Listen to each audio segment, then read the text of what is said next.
Welcome.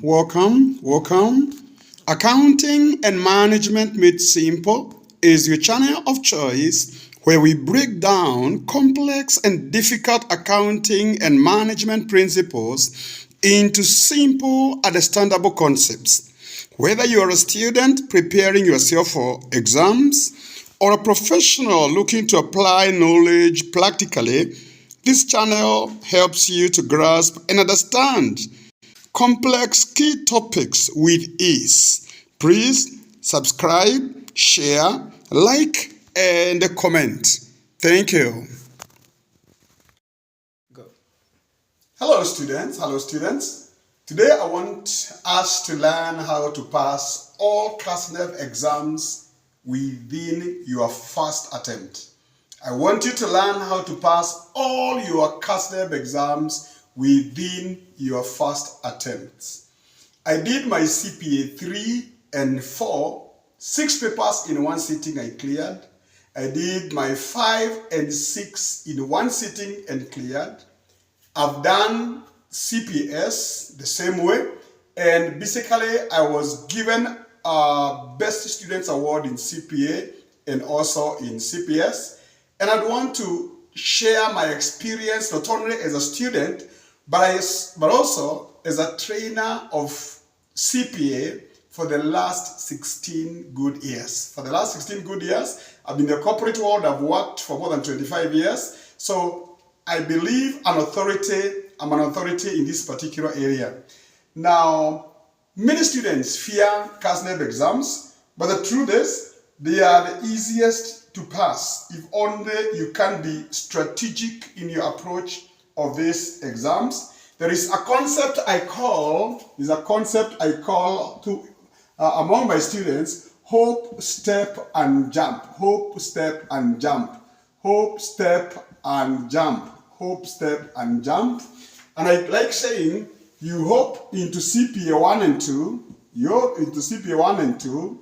You jump into CPA 3 and 4. You jump into CPA 3 and 4.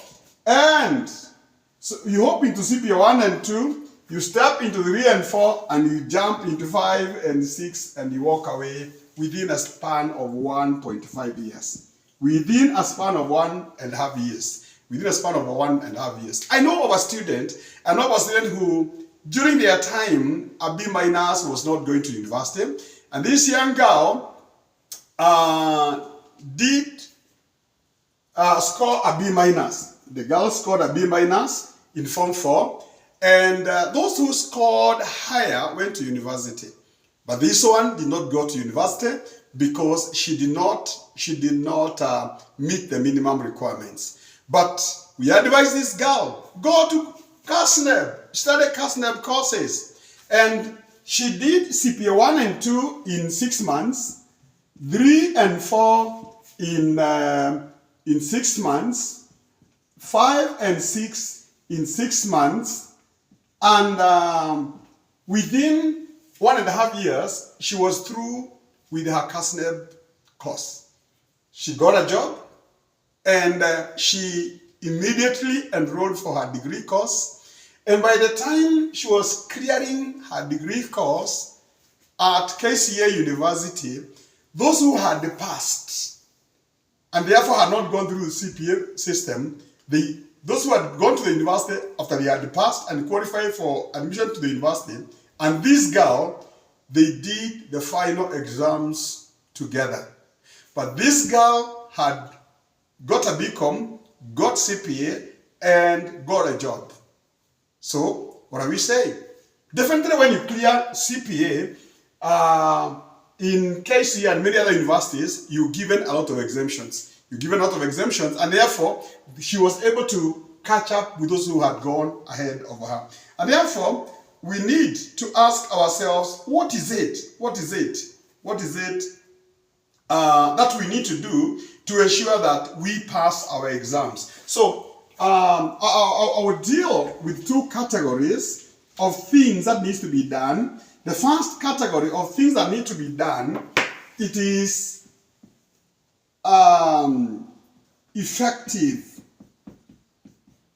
effective preparation. Effective preparation. You must prepare yourself.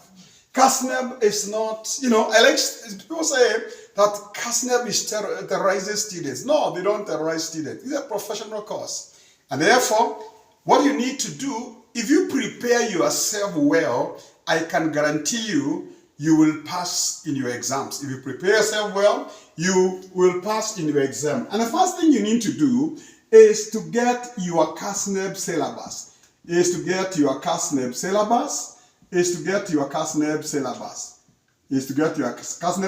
Now, why is a syllabus important? In my 16 years of training students, I have gotten some students from some colleges, I want to mention which ones, and you find a teacher gets notes. A teacher gets notes from a teacher who was teaching. But since the notes were prepared, syllabus has changed. And therefore, you realize that you may be having a teacher who is teaching you, but what is teaching you is not what is in the syllabus. Or a good number of topics have either been removed or added to the syllabus. So if you're studying using those kind of notes, you will find that there are some topics that either have been added or have been removed, and you are still studying them. Or the teacher simply does not have the notes, and is a lazy teacher, does not have the notes for the new areas, and does not care to. A good example is the time when after the 2010 Constitution, after the introduction of 2010 Constitution, now a lot changed in terms of the laws of Kenya. And even the structure of our court system, very, very many things changed. Even our governance system, our national government, county government, remember we used to have national government and provincial government and all that kind of a thing. So notes which were being used there before this constitutional dispensation could not be used to teach law in the new dispensation. And therefore, they require quite a bit of change.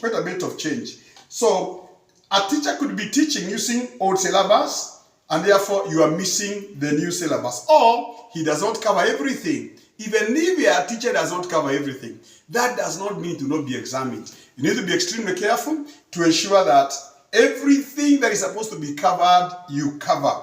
You must ensure that there is full coverage, even if the teacher does not cover. Remember that Kasneb syllabus changes every 2.5 years. Kasneb syllabus changes every 2.5 years. It's not just about the teacher.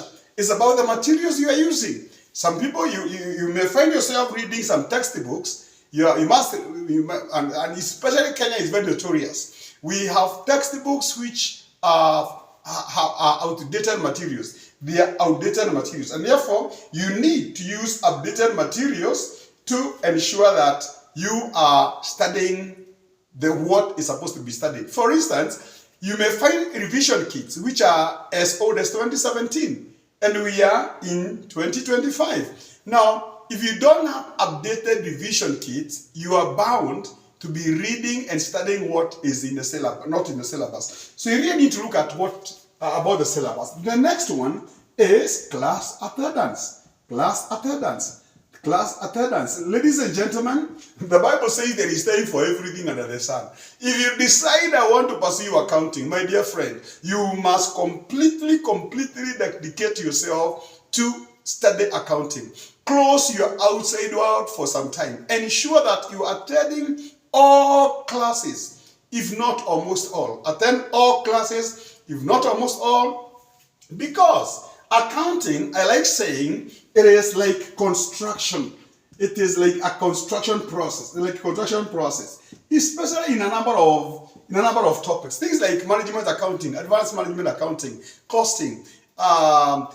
You study something and it becomes the foundation of the next thing. You study something, it becomes the foundation of the next thing. You miss one topic and you realize getting those concepts, it becomes very difficult. So it's very, very important that you attend classes. And today we have a lot of strategies. You can attend online, you can buy videos, you can actually talk to a lecturer, and the lecturer can be of help to you. No, you need to ensure that you are attending classes, and you ensure that you are doing well in terms of your teacher. Don't just attend classes, but ensure that you are able to engage your teacher. You are able to engage your teacher. You are able to ask questions. Where you don't understand, ensure that you are asking questions. Ensure that you are asking questions. Engage your lecturer very well. The other thing is, the other very, very important thing you need to do is to ensure that you do something called join a group. Join a study group. Join a study group. Join a study group. Join a study group. Join a study group. Why is a study group important? You may realize that, okay, fine, I never attended this class, but I have some people who attended and they are members of my study group. You are able to get their notes and they're able to take you through those notes very, very, very fast. Once you have a study group, you are able to get the notes and you're catching up. They're able to help you catch up, and they are able to help you study complex topics. There are some topics which just simply look complex, and they are also able to help you in revision. They are able to help you in revision. It is important that you join study group. You join study groups. Number 4, past papers. Past papers. Past papers. I believe very strongly in past papers. I believe very, very strongly in past papers. I usually say everything that will be examined has been examined. Everything that will be examined has been examined. And therefore, I believe very, very strongly, and that's my experience over the last 16 years, if you can be able to get the last 10 sets of the past papers relevant.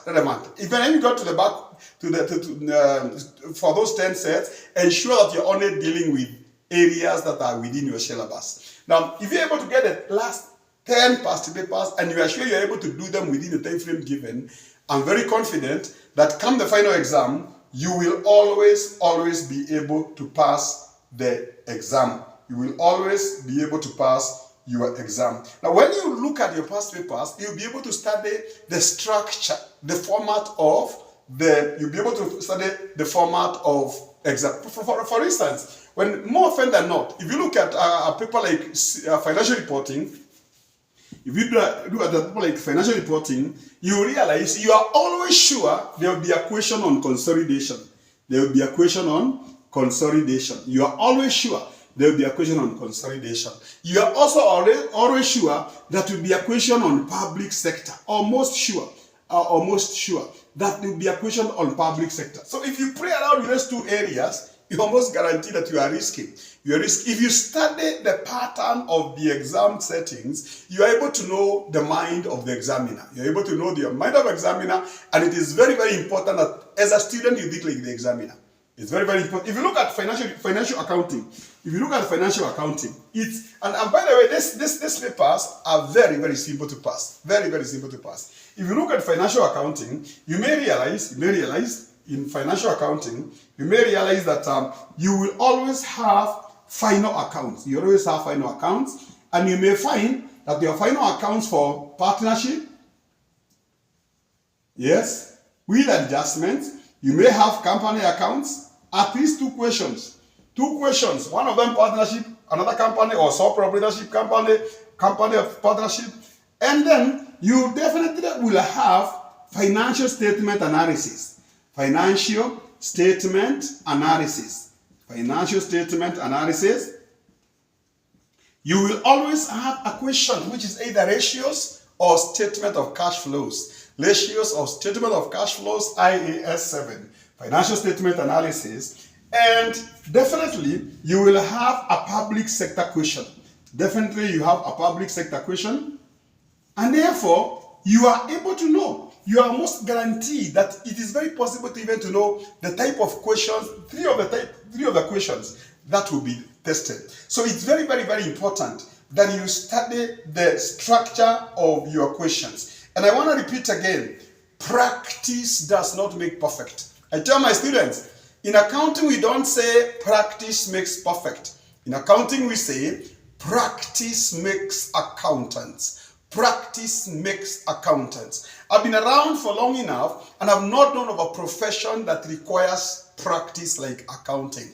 If you practice your past papers and you are sure that you can do the last 10 past papers comfortably, you just don't even need to do anything else. You are already ready for exams. I believe very strongly. I like telling my students, I don't believe in taking students to the exams because time has come for them to do the exams. I believe in taking students to the exams because I'm confident that the way they go in, they are going to pass their exams. I like telling my students that when the results are out, I want to know who is this that failed my exam. I don't want to know who passed because I expect everybody to pass. But I want to know who is it, this one who failed my exam. Because I prepare my students very, very, very, very thoroughly. I prepare my students very, very, very, very thoroughly. We say, at times, especially the issue of theory questions in computational papers. Theory questions.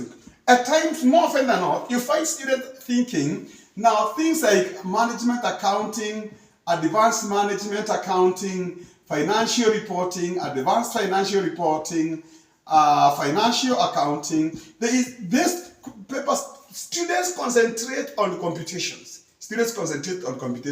But in practice, if you go and you try to compute or do an analysis, do a research, and ask yourself in these papers, what is the percentage that is how many marks are attributed to theory?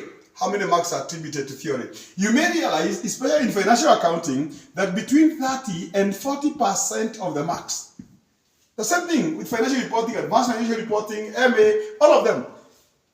Between 30 and 40% of your marks.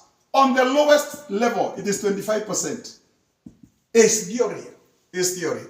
And therefore, if you ignore these theories, and some students just do that, they just go to computations almost immediately. Even when you are doing your revision study, instead of still getting those points and capturing them there when you are revising, they go straight. We want to do bank reconciliation. We want to do PPE movement schedules. We want to do, we want to do bank reconciliation without knowing the purpose of bank reconciliation. We want to do PPE movement schedules without asking ourselves the reasons for depreciation. The reasons for depreciation. So, or the causes of depreciation. So you may find that the cause of depreciation or the reasons for depreciation is about 6 marks. And therefore, out of your 20 marks, you are left with 14 marks. So ensure that you get serious with theories. You must ensure that you are serious with theory papers. Don't wait. By the way, some students again will want to wait until it is the exam time so they can go memorize the theories and give them during the exams. My friend, very, very dangerous. Very, very, very dangerous. Very, very dangerous. Now, at times, you don't even have an answer. At times, you don't even have an answer for the theory. You don't have an answer for the theory. Never leave any exam unattempted. Never leave any question unattempted, and therefore, think. I like telling students, in Kasneb, you are in a desert of marks. And 1 or 2 marks could make the difference between you failing and passing. And therefore, please don't leave any question unanswered. You don't leave any question unanswered. Number six, mnemonics.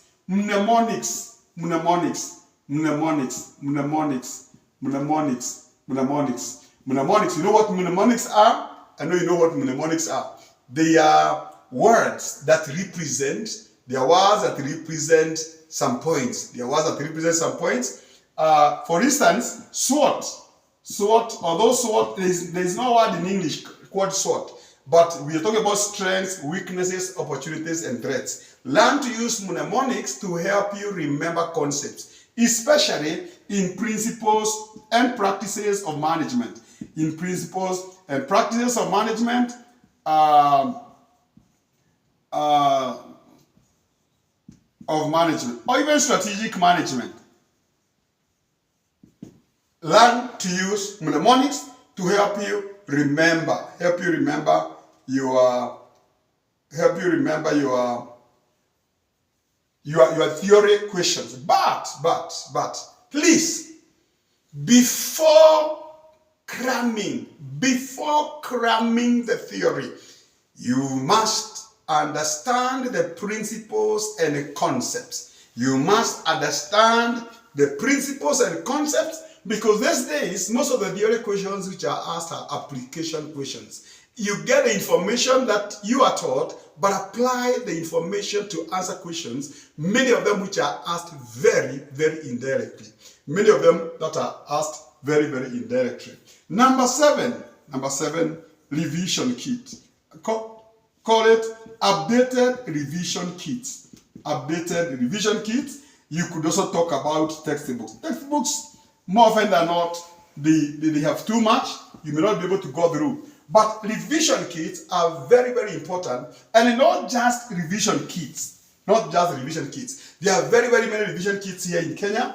And you read them through. Just today, I was dealing with one of them, and basically you realize it is wrong. It is done the wrong way. The answers are not correctly done. Now you need to have very refined revision kits, because they help you to revise. You solve past papers. You must, if you don't solve at least 10 past papers, if you're not able to do at least 10 of your past papers, you're not ready. You're not ready for the examination. You're not ready for the examination. Then you need to have the right mindset. You must have the right mindset. That's number 7. Number 8, it is the mindset. Number 8, it is the what? Mindset. Number 8 is the mindset. Number 8 is the mindset. Listen to this. Now, mindset. There are two categories of students who sit for an exam. Number 1, there are students we call repeat students. They have done the exam and they are repeating, or they are doing it the first time. Now, this student, the risk of failing in an exam is higher than even this one. The repeat student, the risk of failing in an exam is higher than this one. And I'll tell you, my experience is that most of the students who repeat exams over and over again, number 1, they are overconfident. They are overconfident. They are overconfident. They are overconfident. They are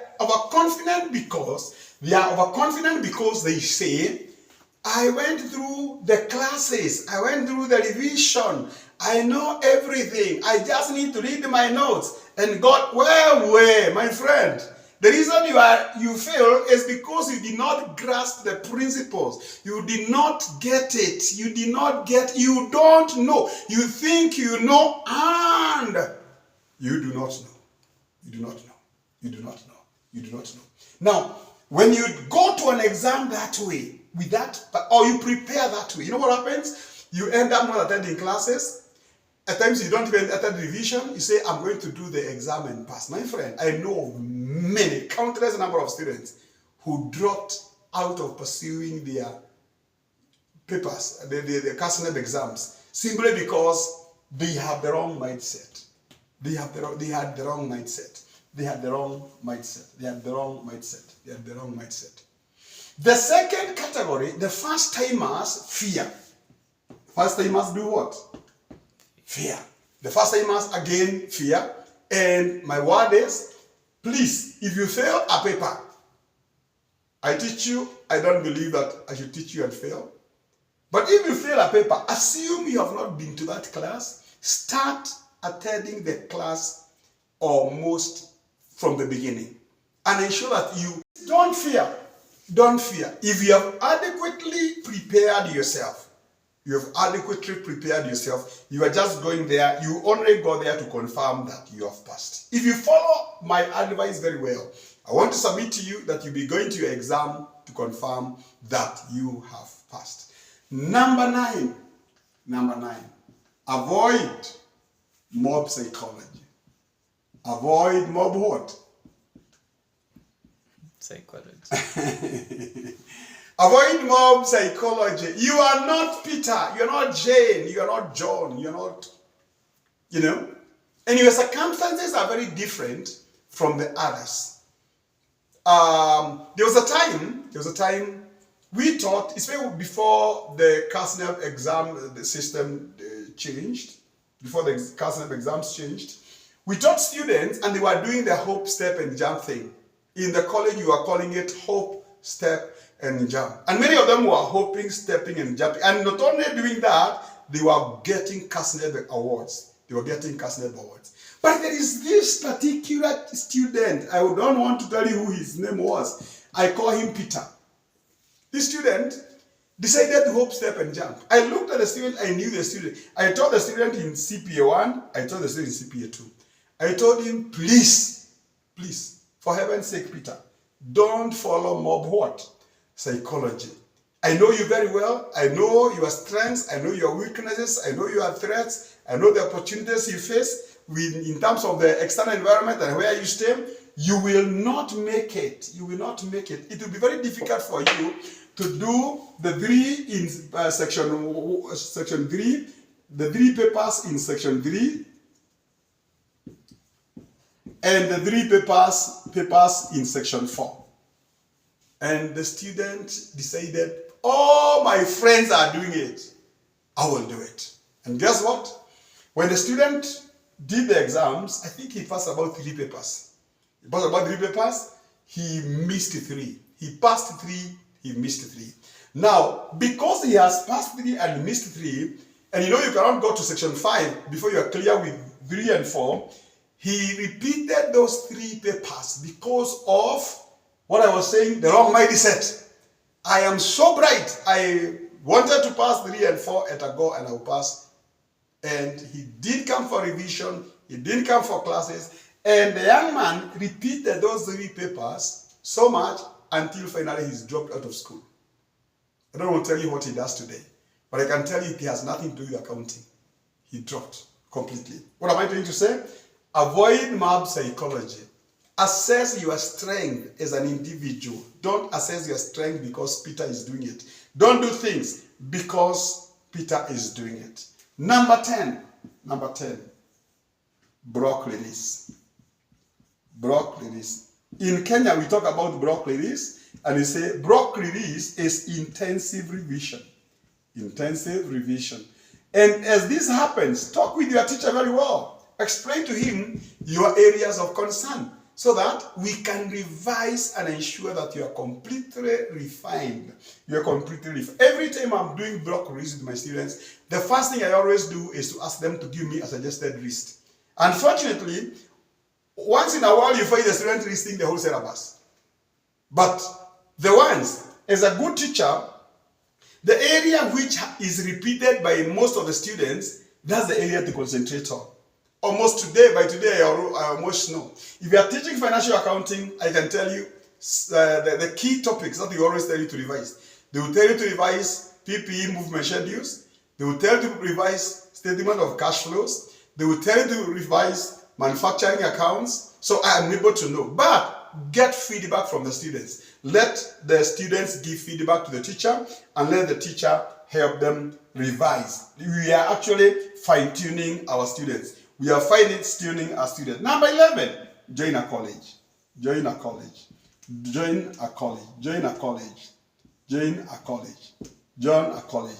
Well, I'll tell you to join a college. Although I did my CPA 3 and 4 in the house, I sat down, I locked myself up, CPA 3 and 4, I was just in that room studying. But what I was doing, I was getting notes from Strathmore. Those who are going for classes, I would get notes from them, and I would sit and study. and also consult with them where I was not getting it right. And finally, I found myself not only passing, but getting Kasneb awards, beating those who are going to class, beating those who are going to class. Those are the basic steps I would expect you to follow when you are preparing yourself. Maybe I add something here. Get to class on time. Get to class on time. Get to class on time. Get to class on time. Number 12, get to class on time.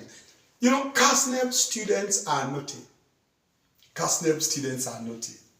Kasneb students are naughty. Once they do the exam, they will go away. They do the exams in November, December. They will go away and they will wait until the results for the exam is released. You have done CPA 1 and you will not go to class until the exams are released. And we start classes on 1st or even on 3rd of January. On 3rd of January. And then the exams are released most probably on 28th of January. Yes. And you give yourself another 2 weeks. You are coming to class in February. You are coming to class in February. Now, if you have passed and you're coming to class in February, the whole of the month of January, whatever they learned, you have not learned. And those are the small things that you do. Small little foxes. The Bible says, catch us the little foxes, O Lord. The little foxes that destroy the vines. It is the small things that destroy the vines. It is the small things that you do that make you to fail in your exams. Once you are through, if you are serious as a student, you do your exams in December, and the others are starting the next level in January, please go to that class. And you need to go to a good college, whereby even if that happens and there are some papers you have not passed, you can actually now go back to your previous class and continue with your studies. Now, whatever you have studied is not getting lost, because you still need it next time. You still need it next time. So the other area now, this is how to prepare. This is how to prepare yourself. This is how to prepare yourself and ensure that you're adequately prepared for the exam. Ensure that you're adequately prepared for the exam. The other area is during the examination. How do you do your exam? There are very many students who prepare themselves very, very, very well, but come the examination, I'll never forget one girl. I taught many years ago, and she was so committed. She was so serious. She did everything well. But unfortunately, come the exam day, she will tell me, teacher, I went to the exam room and my mind went blank. My mind went blank. And one of the reasons of your mind going blank is a very simple reason. You want to go and do an exam tomorrow, but the day before the exam, you have studied up to 4. And you usually study up to around 10. What happens? By the time you are going to the exam room, you are so so sleepy that things are falling apart. Those are some of the things that we need to work on at the examination period. How do you do your exam? How do you do your exam? That is effective preparation. So the other thing is, what do you do? How do you do your exams? What do you do to ensure that after preparing yourself so well, it's like doing football. We have gotten the football from very, very far away, but when it comes to ensuring that we have a goal, you fail. You fail. So we are saying examination time. How do you ensure that during the examinations you pass? During the examinations you pass. Number one, I like saying, start with the simple questions. Start with the simple questions. Start with the what? The what? Simple questions. Simple questions. Don't come to show us how good you are in financial accounting or financial reporting or advanced financial reporting, whatever it is. No. Start with what you know. It will give you, it motivates you. It gives you the psychology to feel like I am making it. If you start with what is so difficult, and you spend half of your time doing that question, then you are done. The point is, start with what you know. Never forget that most of the Kasneb exams are usually 5 questions, and each question carry equal marks. The most difficult and the simplest, the marks are the same. So start with the simplest question. Number 2, time management. Time management. Time management. Listen to me. There are many students who fail Kasneb exams, not because they didn't know, but because they didn't didn't answer all the questions completely. Because they spent so much time answering one question. If you have 3 hours, you know that is times 60, you have 180 minutes. You have 180 minutes to do your exam. And there are 5 papers. And therefore, you have 36 minutes for every question. On average, you have 36 minutes for every question. If you do a question and you realize you are hitting 45, 50, danger. You must know that that is danger. Keep your eye on your clock. Keep your eye on your clock and ensure that you are good in that. So the other one about time management is the issue of being on time to the exam room. Being on time in the exam room. Being on time in the exam room. Some students will come running. Some students will come running late, 10-15 minutes. That already gives you unnecessary pressure. There is enough pressure in the exam. Don't cause yourself unnecessary pressure. Don't go and then you are saying that there was jam. You know, you're telling the Kasneb invigilators that there was jam. And if you woke up at the right time and you moved in at the right time, you would not be talking about jam. You will not be talking about jam. You must ensure that you are in class on time. You must ensure that you are in class on time. Number three, ensure that you have the relevant tools. You have the relevant tools. Ensure that you have the relevant what? Tools. You have the relevant tools. I remember there was a student who performed very well. He did CPA 1 and passed, 2 passed, 3 passed, 4 passed. But come CPA 5 passed, come CPA 6. He came with a borrowed calculator. And that calculator, there are some keys which were not, the keys were not, you press it and the numbers are not coming out well. And he failed his advanced taxation paper. He failed his advanced taxation paper. Another one came and forgot to carry the calculator and tried to do a computational exam without a calculator. And your guess is as good as mine. He didn't pass. And therefore, it's also very important that you have your own calculator. Have your own calculator because you know your calculator well. If there is a problem, you know where the problem is. You know how to deal with that problem. You know how to deal with that problem. Number four. The day before. I call it the day what? The day before. Please, don't overread during the exams. Don't overread during the exams. It is a recipe for failure. It's the recipe for failure.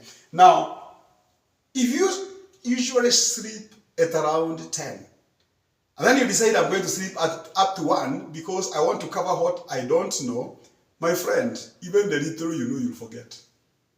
So ensure that you do not overstretch yourself during the stretch yourself when you are revising, but don't overstretch yourself during the exam period. Don't sleep so that you can be fresh in the morning. Sleep so that you can be fresh in the morning. Number 5, don't panic. Don't panic. Listen, I always tell students, I have had so many people tell me, they had exams, Mwalimu. It was so difficult. I'm sure I failed. But the truth is, when the results are out, you find the student has passed. Do you know why? At times, if an exam is difficult, it's difficult to every student. And if it's difficult to every student, you'll find Kasneb rolling the passlet. You may find Kasneb rolling the passlet. And therefore, I like saying, you are in a desert of points. Don't leave any question unanswered. Ensure that you answer all your questions. And that is point number 6. Never leave any question unanswered. Never leave any question unanswered. Any question unanswered. I remember very well, I'll never forget. Those are the years. My final paper, I had something they were talking about euro. You know, and euro, those days, it was a currency of the European Union bloc. But we didn't know. I was never taught anything about euro, and there were a lot of questions about quite a number of marks on euro. And I decided I'm going to say something euro because euro is close to Europe. And I'm very sure after going round and round, I'm sure I got something. I want to repeat, 1 mark in Kasneb could make the difference between you repeating the paper and passing the paper. So never leave any question unanswered. We live in a desert of points, and that point could make a difference. That point could make a difference. Number 7, something called formats.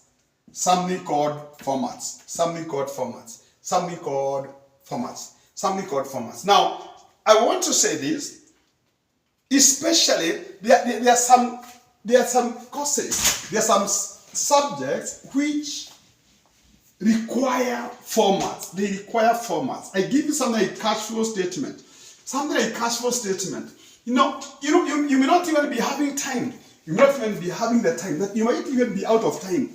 But you know the format of the statement of cash flows. You say XYZ, statement of cash flows. Statement of cash flows for the year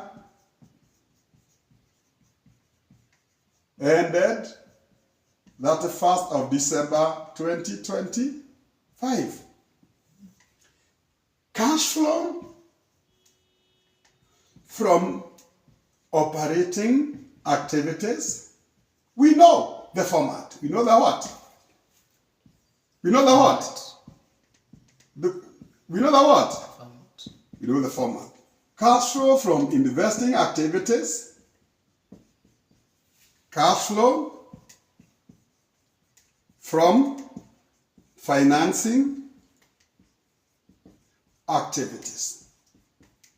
Now, we know the format. And you may not even be having the time to answer this question. You may not be having the time to answer the question. But if you go through the question, there are things that you are just supposed to directly lift it from the question, and you put it where it belongs, and you find yourself getting marks. You find yourself getting marks. You may not even be having, maybe you may find that even that it's about 10 minutes to be over, but you have not done the question on cash flow. But there are things that you can quickly lift and put. For instance, you have been told in a question, the depreciation. The depreciation is this amount. So you just come here, working non-cash items. Non-cash item adjustment. You say depreciation because it is given. It is given. It is already there. Your work is just to lift it. Depreciation, definitely we are adding it back. You may have something like non-profit gain on disposal of assets. It is given. It's given. Yes, we are told we purchased inventory, purchased land. We told we purchased land. It is given. The figure is given there.